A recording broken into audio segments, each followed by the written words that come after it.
પાકિસ્તાનનો યુવા જ્યારે રસ્તો ભટકે એટલે એ આતંકવાદી બને અને આ ભારત દેશનો આપણા વિસ્તારનો જ્યારે નાગરિક રસ્તો ભટકે એટલે એ કોંગ્રેસી બને।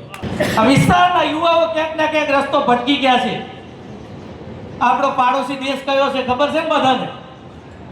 કયો છે?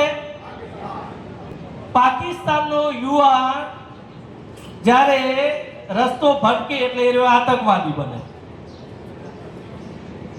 અને આ ભારત દેશનો આપણા વિસ્તારનો જ્યારે નાગરિક રસ્તો ભટકે એટલે એ કોંગ્રેસી બને।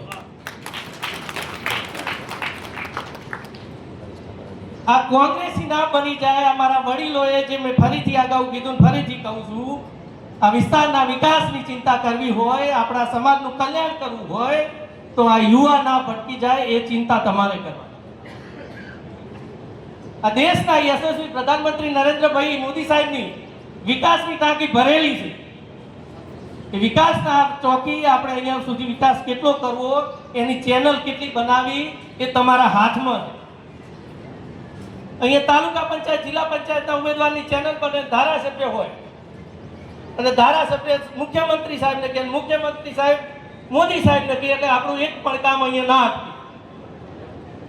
આ પાણીની ટાંકી ભરેલી છે મોદી સાહેબની, એની અંદર પાઇપલાઇન આપણા ભૂપેન્દ્રભાઈ પટેલ સાહેબે ગોઠવી દીધી છે અને પાઇપલાઇનમાં નળ ગોઠવવાની જવાબદારી તમારી છે અને આ જિલ્લા પંચાયત તાલુકા પંચાયતના નળ ગોઠવતા પહેલા આ પાકિસ્તાન અને કોંગ્રેસીઓ આ 4 દિવસ દરમિયાન એમાં બૂચ ના મારી જાય એને સંભાળવાની જવાબદારી તમારી।